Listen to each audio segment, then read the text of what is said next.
అందరికీ శుభోదయం. నా పేరు ఎస్వి భవిష్య. నేను అభినవ్ హై స్కూల్లో 5వ తరగతి చదువుతున్నాను. నా పేరు వి ప్రగతి. నేను అభినవ్ హై స్కూల్లో 5వ తరగతి చదువుతున్నాను. ఆషాఢ మాసంలో గోరింటాకు ప్రత్యేకత గురించి తెలుసుకుందాం. తెలుగు మాసాల్లో ఆషాఢ మాసానికి ఒక విశిష్టత ఉంది. తెలుసా ప్రగతి? నాకు తెలియదు శ్రీ భవిష్య, నువ్వు చెప్పవా? తెలుగు మాసాల్లో ఆషాఢ మాసానికి ఒక విశిష్టత ఉంది. తెలంగాణ సంస్కృతి సాంప్రదాయాలకు ప్రతీకగా నిలిచే పండుగల్లో బోనాలు ఒకటి. అందరూ ఆరోగ్యాలు సుఖ సంతోషాలతో ఉండాలని వేడుకుంటూ గ్రామ దేవతలకు ఏటా ఈ మాసంలో గోరింటాకు పెట్టుకొని బోనాలు ఎత్తుకొని పూజలు చేయడం ఆనవాయితీ. అవునా శ్రీ భవిష్య, నువ్వు నాకు గోరింటాకు ప్రత్యేకత గురించి చెప్పవా? గోరింటాకు ఈ ఆషాఢ మాసంలో పెట్టుకోవడం వలన మరింత అందంగా పండుతుంది.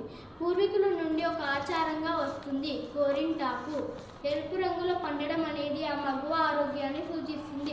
ఆరోగ్యమే మహాభాగ్యం కాబట్టి అందరూ ఎరుపు రంగులో గోరింటాకు అరచేతిలో పండితే చక్కని ప్రేమించే భాగ్యస్వామి వస్తాడని విశ్వసిస్తారు. ముఖ్యంగా వాతావరణంలో కలిగే మార్పుల వలన, శరీరంలో అధిక వేడి మరియు పొలం పనుల వలన చేతులకు వ్యాధులు సోకే ప్రమాదం ఉంటుంది. కాబట్టి అందరూ ఈ గోరింటాకును శాస్త్రీయంగా ఆదరిస్తే అన్ని విధాలుగా ఆరోగ్యదాయకం. ధన్యవాదాలు.